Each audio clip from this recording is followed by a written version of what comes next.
Allahumma salli ala Sayyidina Muhammad.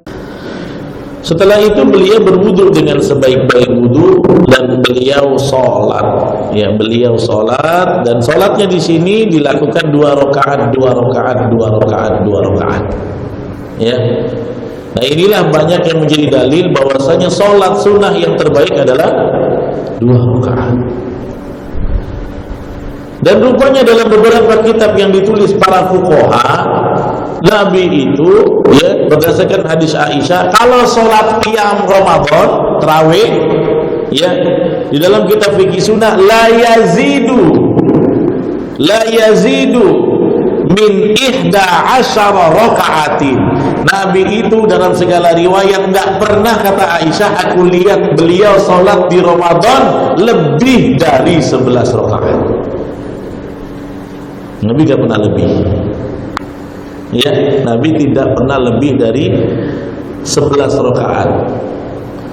Bagaimana caranya beliau? 8 rakaat, beliau sholat 8 rakaat, summa autara 3 rakaat, dan berwitir dengan 3 rakaat. Itu yang dilakukan Nabi.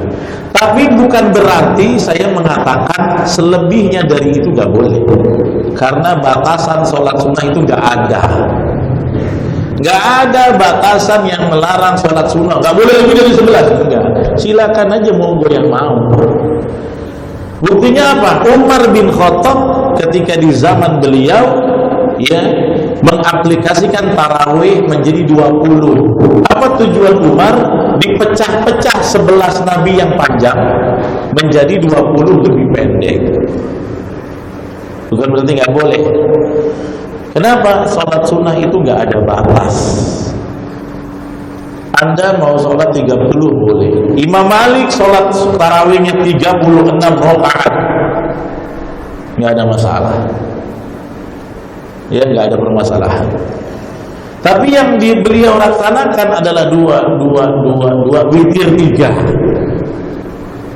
Ini witir 3. Ya, beliau tidak melaksanakan witir 2 salam.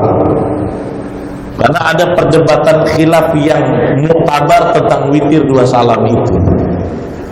Kalau witir 2 salam, kenapa namanya witir? Witir itu kan mesti ganjil. Terus kalau 2 dan 1, yang 2-nya ini witir atau bukan? Dan ini banyak dibangun di atas asumsi bahwasanya witir yang dilakukan 2 salam sebenarnya bukan witir, tapi sholat syafa'.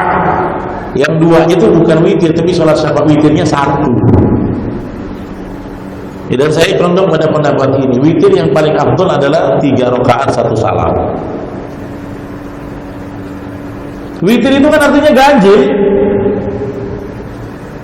Ya, witir ini artinya ganjil. Ya, tapi kita menghormati kalau ada pendapat yang berbeda. Ya. Berdasarkan segi etimologis saja sudah gak pas kalau menurut kami. Etimologis, witir artinya al-witru, al-ganjilu. Kalau ganjil ya nggak bisa 2, gitu ya. Tapi makanya saya bilang dalam perkara ini ada khilaf yang besar, ya. Dan itu yang dilakukan Nabi Shallallahu Alaihi Wasallam. Yang ketiga, Ibnu Abbas ikutan dengan sholat Nabi. Nah, ini sama seperti sejarah tarawih. Aslinya tarawih Nabi anjurkan sholatnya, tapi Nabi nggak anjurkan bermakmum sama beliau. Makanya semua hadis-hadis tentang tarawihnya Nabi keluar 3 hari di bulan Ramadan, hari keempat lam yakhruj, nggak keluar. Harus tahu nih, siapa yang memiliki kebijakan untuk melaksanakan tarawih 30 malam? Umar ibn Khattab. Jadi itu inisiasi dari Umar.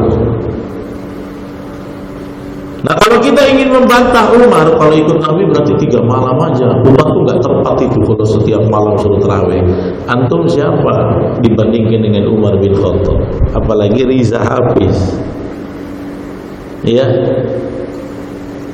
Kenapa? Waktu itu Umar melihat manusia ketika didiamkan hari keempat bukannya ngaji, bukannya sholat, tapi malah senang-senang di rumahnya terlena. Makanya itulah beliau memiliki kebijakan bikin kepres waktu itu, semuanya mesti sholat dengan imam yang beliau tunjuk. Yang ikhwan imamnya hafidh, namanya Ubay bin Ka'ab. Yang akhwat dicari yang hafidhah waktu itu, bikin sholat sendiri waktu itu untuk akhwat, dan akhirnya menjadi sampai sekarang 30 malam dianjurkan. Itu inisiasi Umar, dan Umar boleh bikin inisiasi begitu karena dia dapat legitimasi dari Rasulullah. Apa legitimasinya? Hadis alaikum bisunnati wa sunnatil khulafa'ur rasyidin al-mahdiyyin. Kalian wajib ikuti sunnahku dan ikuti sunnahnya khulafa'ur rasyidin. Dapat legitimasi. Saya nggak ada di situ, makanya jangan main-main bikin amal sendiri. Nggak ada legitimasi, nggak boleh. Ya. Nah, berarti yang namanya sholat qiyamul lail, ketika kita sholat ada yang ikut, boleh atau tidak? Boleh. Ya.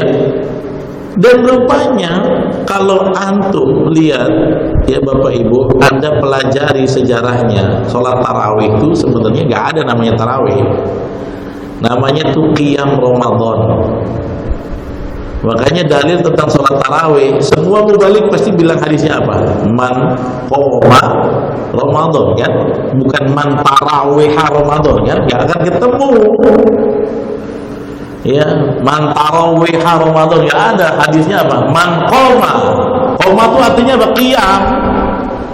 Makanya dalam kitab-kitab fikih sholatul tarawih itu atau aslinya qiyam Ramadan atau sholatul tarawih gitu. Sejak kapan istilah tarawih ini muncul? Sejak zaman Umar. Ya. Dan tarawihnya Rasulullah dalam hadis Aisyah, hadis riwayat Tirmidzi, beliau itu keluar ya fi jawfil lail, habis Isya istirahat, keluarnya tengah malam jam 12, jam 1. Dan dalam banyak athar dan hadis, sahabat yang pernah ikut Nabi sholat di 3 hari itu, kami sholat dari tengah malam sampai dikit lagi waktu sahur habis. Nah, itu kalau mau tahu tarawihnya Nabi, qiyam Ramadannya.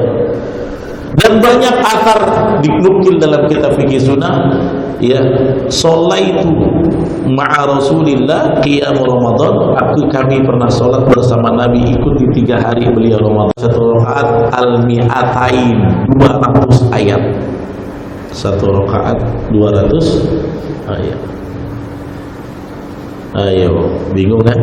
Nah, tetapi dalam kitab-kitab fikih ada 2 rakaat, ketika membahas jumlah rakaat tidak ada satu ketentuan baku tentang hal tersebut, tentang ayatnya nggak ada.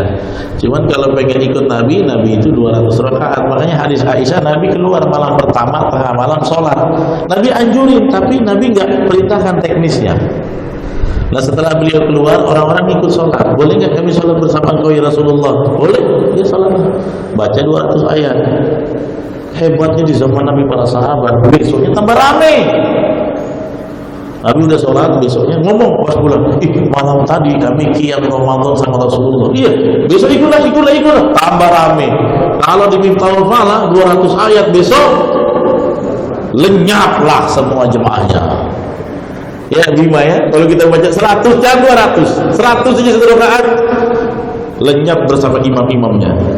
Kenapa? Dipecah sama Pak Adi. Hebatnya mental para sahabat itu. Ya. Mereka 200 ayat dari tengah malam sampai sebelum. Makanya ada sebuah riwayat mengatakan sampai kami takut waktu sahur selesai. Karena balik rumah langsung sahur. Waktunya tinggal dikit. Itu yang dilakukan Nabi. Di zaman Umar diganti pada Isya langsung dilakukan supaya apa? Tidak memberatkan. Ya.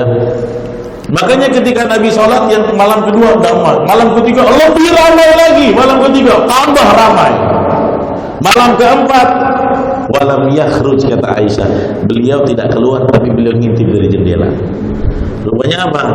Jemaah nunggu di situ di masjid. Ya. Tapi beliau walam yakhrut hatta subha, barulah keluar ketika waktu sholat subuh. Pas keluar, yang lain nunggu-nunggu. Ya. Kata Nabi, ya, ara'aitu ma shana'tu. Aku lihat apa yang kalian lakukan nunggu-nunggu aku kan? Katanya. Walam yamna'uni, kata Nabi dalam hadis, tidaklah ada yang menghalangi aku minal khuruji ilaikum, untuk keluar mendatangi kalian, illa khosyitu an tafrudu alaikum, kecuali aku takut jadi wajib nanti bagi kalian. Nabi sangat bisa keluar 30 malam, sangat bisa. Tapi apa yang Nabi lakukan bisa jadi ketetapan hukum. Makanya beliau ambil keputusan, saya tahan diriku. Supaya apa? Supaya kebelakangan hari ini jangan sampai dianggap wajib dan memberatkan umat.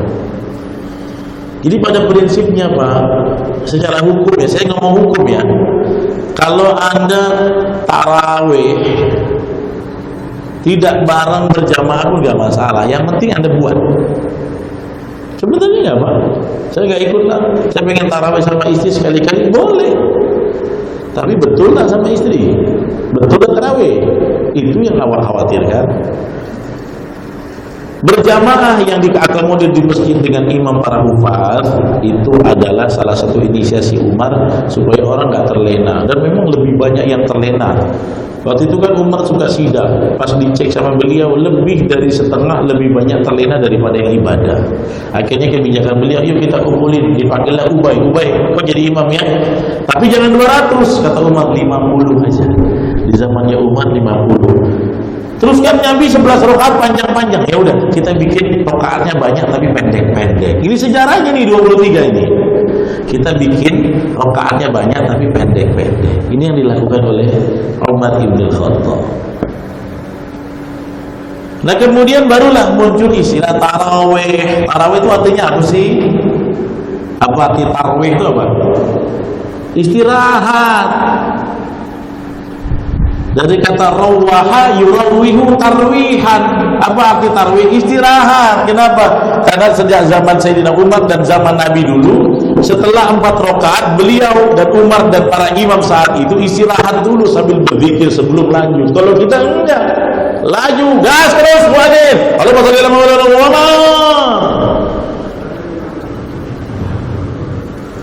Makanya hari ini nih banyak saya sampaikan di masjid. Hari ini banyak masjid misorientasi dalam tarawih, mentargetkan cepat selesai, menyuruh semua petugas laju, maka pengurus telah misorientasi kalau melakukan seperti itu. Santai aja tarawih.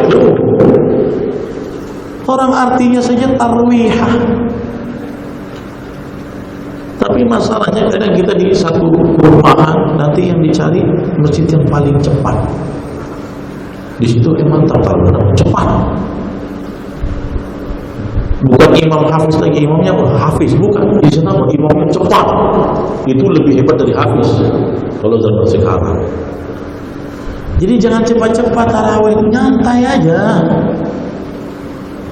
Kadang-kadang yang jadi penyakit kita, tarawih itu lebih banyak melihat jam daripada mentadabburi ayat. Jam 9 lewat, jam 9 5 menit aja heboh. Imam yang kemarin Pak Ketua lebih lewat 5 menit, perhitungan betul lah. Tapi kalau dia nonton TV lewat 5 jam pun betahnya. Ini di beberapa masjid kemarin orientasi sebelum Ramadan, Nurul Husna saya sampaikan, pengurus jangan sampai misorientasi. Tarawih itu santai aja. Makanya kalau mau tarawih ini jam-jam ini kita balik aja dulu, kita sita. Iya betul, mengganggu Pak. Ya. Nah karena itu setiap rakaat keempat imamnya beristirahat sambil berzikir. Apa zikirnya? Minta doa surga, minta dilindungi dari neraka, minta diampuni. Allahumma innaka afuwun tuhibbul afwa fa'fu anna. Itu yang dibacakan saat salat-salat tarawih. Ya, jadi kalau kita, ya antum semua ingin sholat tarawih sesuai dengan misi aslinya, sholatnya jangan buru-buru, cari sholat yang ternyaman, terenak, bukan yang tercepat. Kalau ada orang yang paling hobi dengan sholat yang cepat, biasanya ada yang rusak dalam hatinya tuh. Ya, mesti dicuci steam dulu tuh hatinya.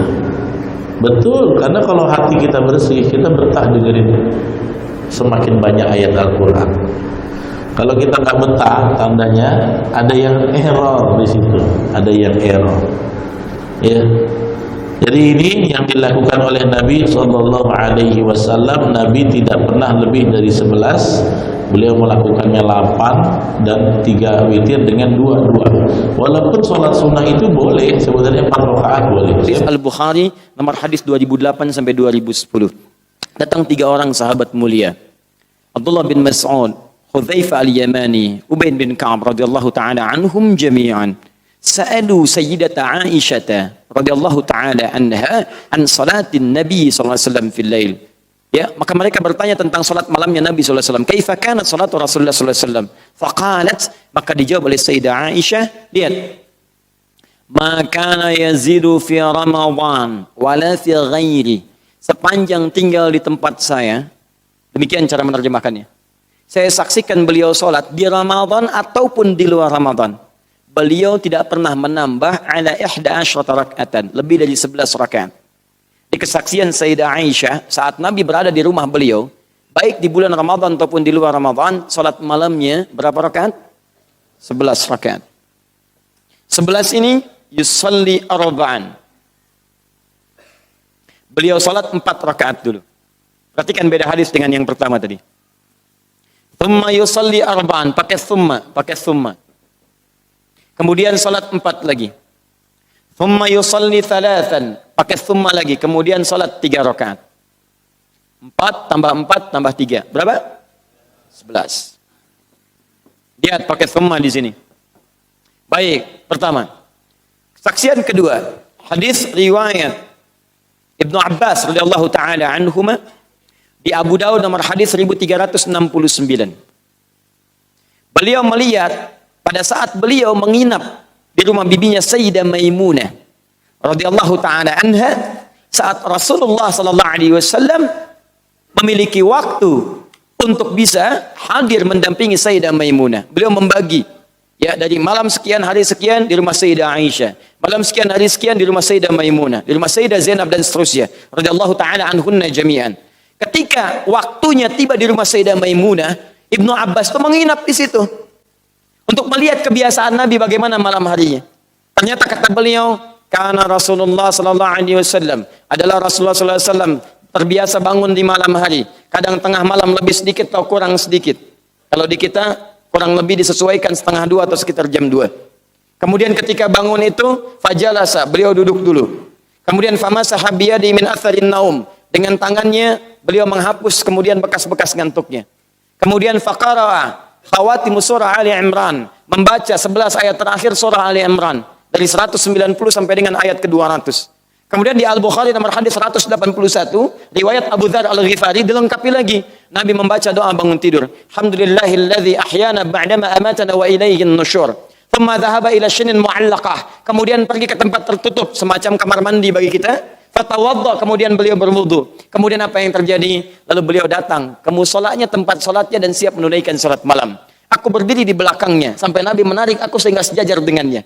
Ini dalil menunjukkan boleh kalau sholat berdua, Anda jadi imam, teman Anda jadi makmum, berdiri secara sejajar. Anda imam, dia makmum, sejajar posisinya. Anda kiri, dia kanan. Atau kalau mau menggunakan yang masyhur, yang standar, yang lain, Anda maju sedikit, kemudian makmum di belakangnya sedikit. Paham? Belum selesai hadisnya. Kemudian saya merasakan sholat bersama Nabi. Nabi sholat kemudian dimulai dengan 2 rakaat yang ringan. Khafifatain. Raka'ataini khafifatain. Khafifatain itu sholat pembuka. Kalau kita warming up, ya, untuk menghadirkan kehusuan sebelum sholat masuk pada intinya.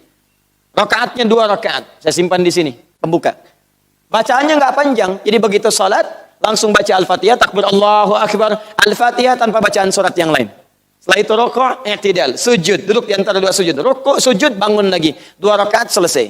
Setelah itu beliau menunaikan salatnya yang 2 rakaat, 2 rakaat, 2 rakaat. Lihat baik-baik. Setelah itu beliau tunaikan 2 rakaat. Tambah lagi 2 rakaat. Tambah lagi 2 rakaat. Thumma yusalli rak'atain. Thumma yusalli rak'atain. Setelah itu beliau tutup dengan menunaikan 1 rakaat. 1, 2, 3, 4, 5, 2, 2, 2, 2, 2, 10 tambah 1. Berapa? 11. Dibuka dengan pembuka yang ringan, salat intinya 11 rakaat. Jadi di rumah Sayyidah Maimunah 11 rakaat. Di rumah Sayyidah Aisyah kemudian 11 rakaat. Ini 4, ini kemudian 2, ujungnya 1. Paham sampai sini? Baik. Jadi kalau Anda misalnya ingin mengambil standar salat Nabi SAW mengacu pada jumlah rakaatnya, Anda silakan boleh tunaikan 11 rakaat. Paham? Mau pilih mana saja silakan. Jangan Anda simpulkan tuh yang benar itu yang 11 rakaat versinya 443. Karena hadisnya kata Aisyah radhiyallahu taala anha, saya tidak pernah melihat Nabi di Ramadan atau di luar Ramadan kecuali 11 rumusnya 443. Jawab, itu kan di rumah Sayyidah Aisyah. Sedangkan Nabi menginap bukan di situ saja. Kadang di rumah Sayyidah Maimunah, kadang di rumah Saudah binti Zam'ah, kadang di rumah Sayyidah Zainab dan seterusnya. Di rumah ini beda dengan yang ini karena kondisi istri Nabi satu dengan yang lainnya itu beda. Beda usia, beda kekuatan berdiri, beda keadaannya. Makanya Nabi memberikan fleksibilitas supaya istrinya nyaman mengikutinya. Itu poinnya. Dan ini bisa Anda terapkan pada istri Anda. Tapi kalau Anda kira misalnya 4, saya lebih tenang dengan 2. Karena agak santai berdirinya 2, langsung istirahat lagi. Boleh kerjakan 2. Dan jangan berdebat di sini, tidak ada gunanya. Karena dua-duanya dikerjakan oleh Nabi. Ini poinnya. 11 rakaat ini, jangan dikira Allahu Akbar, Assalamualaikum. Allahu Akbar, Assalamualaikum. Tidak. Perhatikan keterangan Sayyidah Aisyah selanjutnya. Saya bulati. La tas'al an husnihinna wal tulihinna. Tapi 11 ini jangan ditanya panjang dan bagusnya. Gak usah tanya deh. Cukup tahu 11, tapi panjang dan bagusnya jangan ditanya. Penasaran 3 sahabat ini. Seketika dalam satu waktu mengikuti sholat di belakang Nabi. Karena kadang-kadang Nabi pun dalam beberapa malam sholat kemudian di masjid atau di tempat-tempat tertentu di luar rumah-rumah istrinya. Apa yang terjadi teman-teman? Sholat di belakang Nabi. Hudzaifah al-Yamani. Selanjutnya ada Abdullah bin Mas'ud, ada Ubay bin Ka'ab. Begitu mereka sholat baru tahu maksud Sayyidah Aisyah itu. Indahnya kata Hudzaifah al-Yamani sholat di belakang Nabi. Jangan tanya bagusnya karena setiap kalimatnya enak didengarnya. Begitu baca ayat doa, beliau kemudian menyertai dengan doa. Begitu hadir ayat surga, ingin harapan dalam untuk meraihnya. Sampai berdoa kepada Allah meminta untuk umatnya. Membaca ayat tentang neraka, terseduh-seduh beliau menangis. Kemudian bermohon kepada Allah untuk umatnya dijauhkan dari neraka. Indah. Tanpa terasa saat berdiri 1 rakaat itu, Nabi membacakan 100 ayat Al-Baqarah. 1 rakaat, 100 ayat. 1 rakaatnya. 100 ayat. Nah, hadis sahih, siapa yang bisa menunaikan salat malam dalam 100 ayat atau membaca 100 ayat dari Al-Quran, maka dituliskan pahala baginya telah menunaikan salat sepanjang malam. Itu hadis sahih. Maka ini bayangkan, Nabi menunaikan 1 rakaatnya 100 ayat. Nikmat, kata Hudzaifah. Kemudian Abdullah bin Mas'ud juga penasaran, salat di belakang Nabi. Allah, ternyata benar. Tidak ada yang paling nikmat kecuali salat di belakang Nabi. Indah bacaannya, nikmat, enak. Tanpa sadar, sudah masuk 100 ayat Al-Baqarah. Dikira akan sama seperti Hudzaifah ruku, ternyata diteruskan. Wah, nikmat. Sampailah ke Al-Baqarah tuntas 286 ayat. Dikira akan ruku, ternyata diteruskan. Sampai Ali Imran. Masya Allah, nikmat. Sampai 200 ayat. Dikira akan ruku, ternyata diteruskan. Sampai An-Nisa. 176 ayat. Sudah 5 juz, 4 halaman. Luar biasa. Balurah ruku. Allahu Akbar. 1 rakaatnya 5 juz 4 halaman. Nikmat. Saking nikmatnya, besoknya gak pada ikutan lagi. Tapi lihat cara bacanya. Bukan karena kelamaan, bukan karena takut lelah, bukan. Kata Abdullah bin Mas'ud, saya ini seringkali menduga saat beliau membaca dengan penuh kenikmatan, apakah di posisi ini akan ruku. Begitu tenang berdoa, dikira akan ruku, ternyata lanjut. Sering menduga, saya khawatir sholat saya, karena pribadi saya, khawatir kurang khusyuk, karena saya sering menduga apakah di posisi ini Nabi akan ruku. Bukan karena nggak tahan berdirinya, karena nanti Imam An-Nawawi dalam kitabnya At-Tibyan menyebutkan, bahwa setelah sepeninggal Nabi, mereka terbiasa sholat malam bahkan sampai hatam Al-Quran. Cek di halaman 37 paling kanan sebelah atas. Paragraf pertama baris 1 sampai dengan baris 3. Ada Uthman bin Affan, ada Abdurrahman bin Auf, ada Tamim Ad-Dari, radhiyallahu taala anhum jami'an. Itu terbiasa salat malam sampai khatam Al-Quran. Dan Allah berikan keberkahan pada waktunya. Kalau waktu sudah berkah, nggak akan terasa amalan banyak, waktu sedikit. Nggak akan terasa. Seperti Ashabul Kahf. Ketika tidur, waktunya panjang 309 tahun. Tapi mereka ketika dibangunkan seakan-akan baru tidur kemarin. Itu luar biasa. Maka sepeninggal Nabi dibiasakan oleh para sahabat. Salat. Tahan. Ternyata bukan ini saja. Setiap selesai beliau sholat ini, beliau berhenti dulu. Dia pakai thumma. Thumma itu huruf sambung di antara dua aktivitas dengan jeda yang cukup panjang. Nah, lihat ini. Hadis antara sholat selesai, sholat satu ke sholat yang lainnya menggunakan thumma. Begitu salam, Nabi nggak langsung bangun. Jika Anda sholat malam di malam Ramadan, habis Isya, habis sholat sunnah, Anda sholat 2 rakaat pertama, begitu selesai, sunnahnya bukan langsung bangun. Duduk dulu, rehat dulu, dan perhatikan apa yang dikerjakan oleh Nabi. Allahumma innaka afuun, tuhibbul afwa fa'fu anni. Ya Allah, Engkau yang maha pemaaf. Aku akui aku banyak salah, ya Allah. Selevel Nabi yang maksum dijaga dari kesalahan mengatakan, saya mengaku banyak salah. Fa'fu anni, maafkan saya ya Rabb, maafkan saya. Nabi itu membaca doa, sesungguhnya untuk diisyaratkan pada umatnya karena kita yang butuh. Kalau Nabi nggak minta pun sudah ada jaminan. Kita yang harus banyak minta. Makanya ketika diajarkan kalimat itu gambaran dari Nabi kunci untuk mendapatkan ghufira lahu ma taqaddama min dzambi. Supaya diampuni dosa-dosa yang pernah ia kerjakan. Nah, kesungguhan untuk mengevaluasi diri, mengingat dosa-dosa sambil mengucapkan permohonan tadi, itu yang disebut ihtisaban. Paham? Ihtisab itu kesungguhan disertai evaluasi dari hal-hal yang kurang. Kalau Anda menghitung-hitung disebut dengan hisab, pekerjaannya disebut dengan muhasabah. Jadi begitu ada kalimat ihtisaban, bukan cuma salatnya yang diminta. Di jeda-jeda itu mohonlah ampunan kepada Allah Subhanahu wa taala. Cara mintanya bukan cuma dimintakan dengan kalimat, tapi diingat Anda minta maaf, berarti ada kesalahan. Kesalahan apa yang Anda kerjakan sampai Anda minta maaf kepada Allah? Anda minta ampunan berarti ada dosa. Dosa apa yang Anda kerjakan sampai minta diampuni pada malam itu?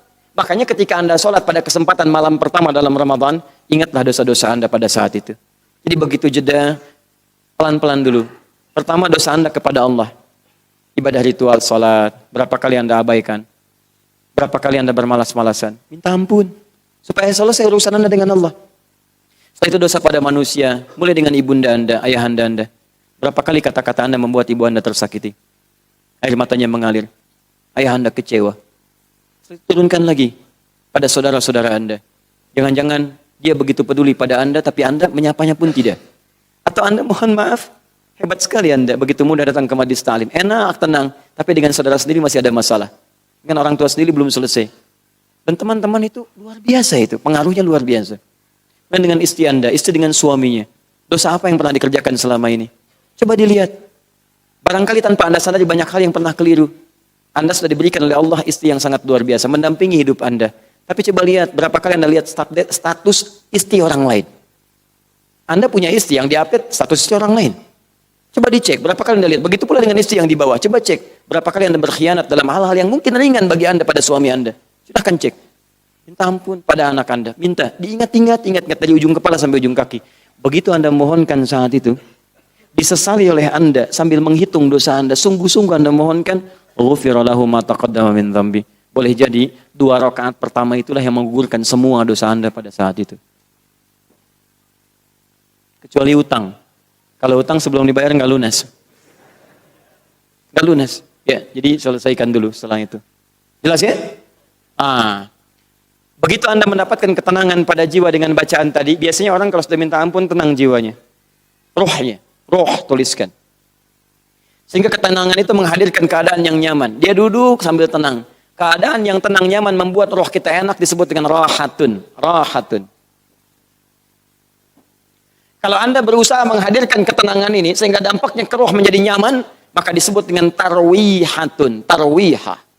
Tarwiha.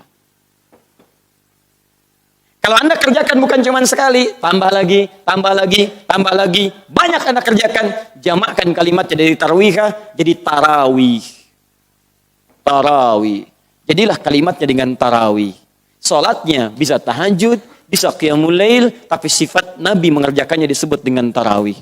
Jadi kalau Nabi, kata Sayyidah Aisyah, salatnya tarawih tenang, bacaannya tenang. Setelah itu tenang, duduk sejenak, berdoa dengan tenang. Sehingga ada perbedaan sebelum sholat dengan setelah sholat. Sebelum sholat gelisah, pasca sholat lebih tenang. Sebelum sholat kurang nyaman, ba'da sholat lebih nyaman. Ada perubahan. Ketika ada perubahan itu yang disebut dengan tarawih. Makanya para ulama tidak memperkenalkan nama dengan tahajud dan qiyamul lail karena sudah paham. Tapi yang dipahamkan ini, karena tidak setiap yang sholat, menyolatkan dia, menunaikan dia sholat dengan keadaan yang tenang. Semua paham, tahajud ngerti, qiyamul lail ngerti, tapi apakah setiap yang tahajud dan qiyamul lail dikerjakan dengan tenang? Makanya yang dipopulerkan tarawihnya bukan ininya, supaya kita kerjakan seperti Nabi mengerjakannya. Yang tenang. Jadi jangan sampai Anda sholat, bacaan Anda saja sudah tidak tarawih. Amin. Apa yang terjadi setelah itu? Nabi itu teman-teman sekalian, 11 tadi. 11 itu sifatnya tarawih. Tarawih sifatnya dalam bacaan, tenang dalam bacaan, banyak dibacakan, plus tenang dalam menunaikan caranya. Saya masih ingat tadi teman-teman menyampaikan kepada Anda berapa paling ringan bacaan Nabi? Satu rakaatnya 100. 100 apa? 100 ayat. Sempurnakan 100 ayat ya. Nah, sekarang lihat baik-baik. Kebiasaan ini sepeninggal Nabi diteruskan oleh sahabat. Zaman Abu Bakar 100 ayat juga. Baik. Kemudian terus. Alhamdulillah dengan nikmat dari Allah, Islam meluas. Meluas. Zamannya Umar bin Khattab radhiyallahu taala anhu lebih meluas lagi. Lebih meluas. Dan Umar melihat, oh ini kalau terpecah-pecah ini, sunnahnya itu sebetulnya sholatnya berjamaah malamnya. Cuman karena Nabi khawatir begitu banyak orang datang dijadikan fardu, maka beliau sesekali datang. 3 malam pertama jamaah, setelah itu ke masjid, setelah itu beliau balik lagi. Umar melihat ini ilat itu penyebab hukum.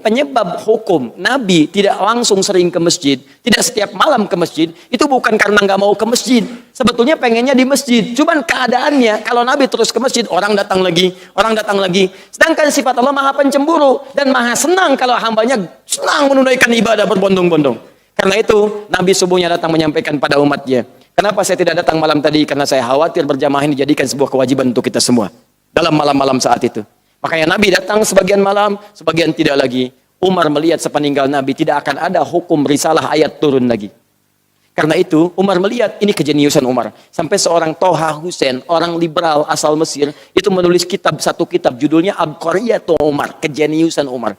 Kata Umar, yang paling utama kalau melihat ilat fikihnya itu di masjid. Karena itu saya ingin kembalikan supaya semasa keadaan Rasulullah dimotivasi untuk ke masjid. Dan tidak akan ada lagi hukum turun sepeninggal Nabi. Maka diarahkan kemudian orang-orang untuk ke masjid kembali. Yuk ke masjid. Imam untuk laki-laki dihadirkan, imam untuk perempuan dihadirkan. Tapi yang paling menarik muncul persoalan. Kita lakukan seperti Nabi. Begitu Nabi kemudian wafat selesai di masa Umar, datang imam praktekkan. Pertama berdiri 100 ayat. Persoalannya manusia pada saat itu tidak sama dengan masyarakat di zaman Nabi. Ada yang baru masuk Islam, ada yang baru bertahan. Baru 100 ayat, rakaat pertama, rakaat kedua, salam kanan kiri, sebagian mulai ada kemajuan. Sak maju. Ada yang gesek-gesek begini, gitu kan? Gak repot. Umar melihat visinya tajam. Kalau sekarang saja seperti itu, maka bagaimana dengan nanti? Semakin meluas. Itu bala refer Umar tuh. Belum masa sekarang. Coba cek malam sekarang. Ayo imami 100 ayat Al-Baqarah rakaat pertama. Bukan gesek-gesek lagi, begitu nengok tinggal 3 orang. Lihat. Maka Umar melihat dengan kejeniusannya tanpa keluar dari konteks yang diajarkan Nabi. Esensinya kita ingin meniru Nabi 11 rakaat. Tapi bukan cuma jumlah rakaatnya, panjang ayatnya mesti dipertahankan. Karena yang paling dimuliakan pada saat Ramadan, bacaan Qur'annya ini poinnya. Bukan berapa banyak ayatnya. Nabi 11 ayat itu untuk mengakomodir banyak, 11 rakaat mengakomodir banyak ayat. Jadi intinya kata Umar, banyak bacaan Qur'annya. Sebab saat banyak Qur'an dibacakan, pahala semakin banyak. Bukankah satu hurufnya 10? Dan Ramadan dikali 10 lagi? Jadi kalau sekarang kita baca, teman-teman sekalian, satu huruf saja dari Quran, Nun 10. Tapi Ramadan tidak. Hadisnya sahih. Di Al-Bukhari kitab Usiam hadis yang pertama. Wal hasanatu bi asyri amthaliha. Kata Allah, lihat asyamu li wa ana ajzi bihi. Khusus untuk puasa yang ditunaikan untukku, aku yang langsung memberikan ukuran pahalanya. Berapa? Paling minimal 10 kali lipat hari biasa. Baca 1, 10. Baca 1 Ramadan kali 10 lagi. Karena itu diperbanyak bacaan ayat saat Ramadan beda dengan biasanya. Maka nanti dalam sesi Al-Quran, saya terangkan kepada Anda bahwa Nabi itu terbiasa menghatamkan Al-Quran dengan malaikat Jibril. Bahkan sebelum wafatnya 2 kali dihatamkan oleh Nabi SAW. Nah, poinnya adalah, kembalikan ke sini. Umar mencoba mempertahankan banyak ayat ini supaya banyak pahala didapatkan. Tapi karena orang kebanyakan tidak mampu berdiri lama, maka Umar melihat hadis Muslim yang pertama tadi, nomor hadis 749.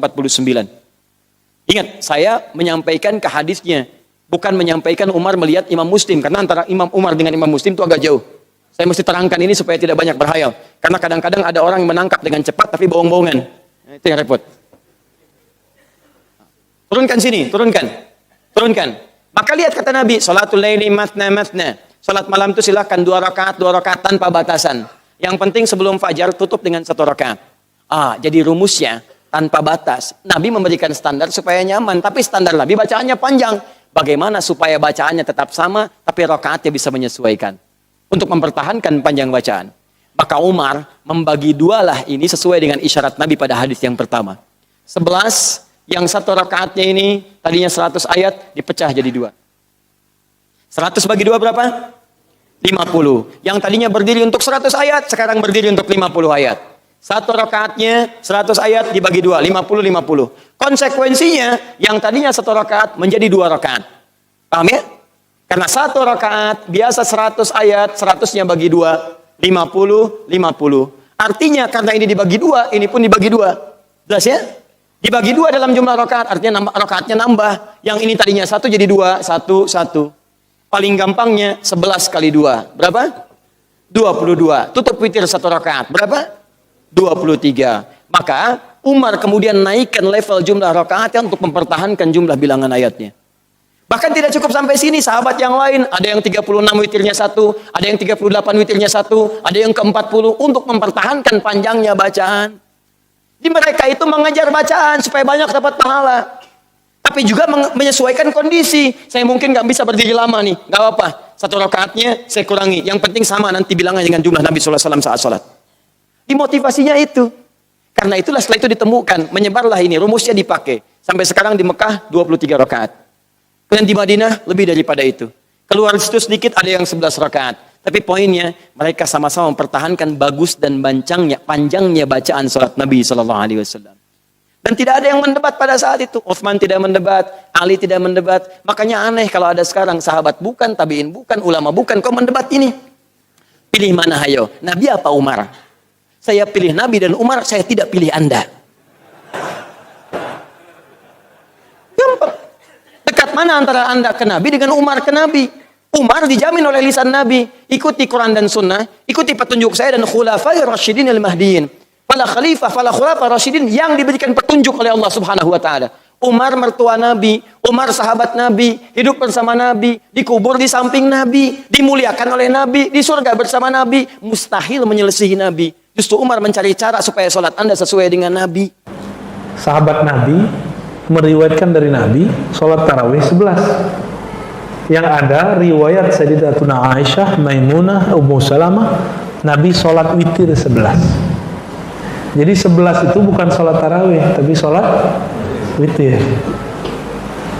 Tapi karena umat ini menguasai ustad, umat diikuti ustad, bukan ustad diikuti umat.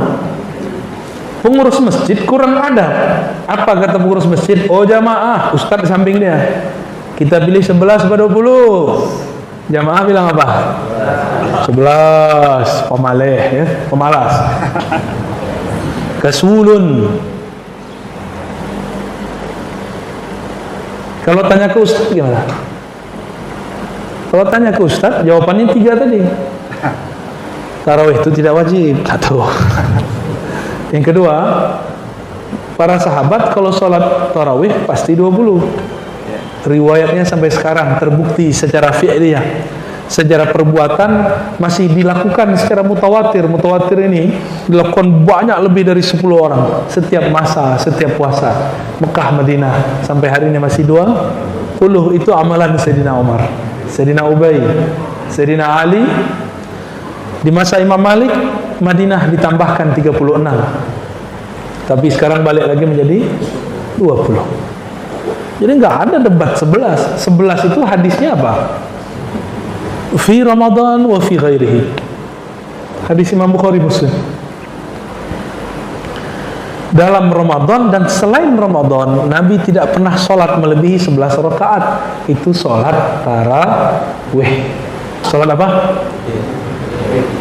Witir. Pintar. Berarti fokusnya bagus. Itu sholat apa? Buka aja kitabnya Imam Muslim. Itu hadis sholat witir, bukan hadis sholat tarawih. Katanya ikut Sahih Bukhari, katanya ikut Sahih Muslim, nggak mau ikut Imam Syafi'i, nggak apa-apa, buka kitabnya. Ya, di situ babnya sholatul witr atau sholatul lail. Kalau di bulan puasa ada tarawih, ada witir. Di bulan puasa kita maklum, di luar puasa ada nggak tarawih? Hadisnya mengatakan di dalam puasa dan di luar puasa. Berarti hadisnya tentang sholat tarawih apa witir?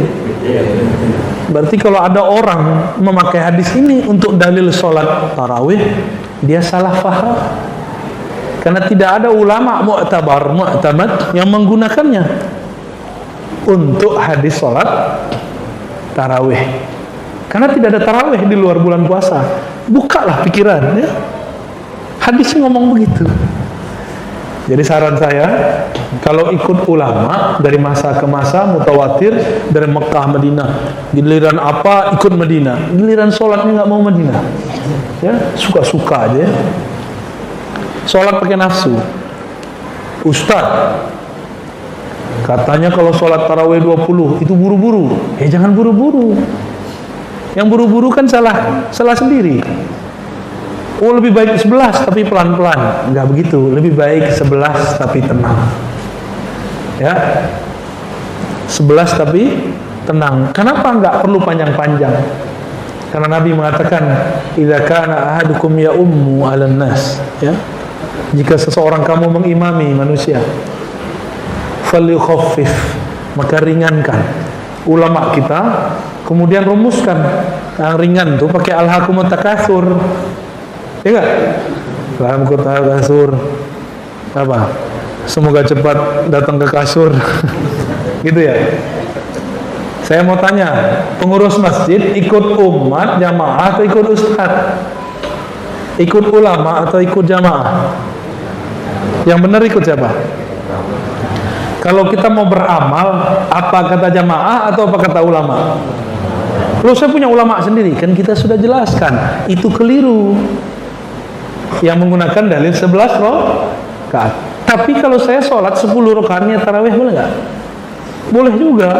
Cuma nggak mengikuti salafus soleh. Salafus soleh kalau mereka sholat tarawih ya 20. Giliran banyak aja nggak mau ikut salafus soleh.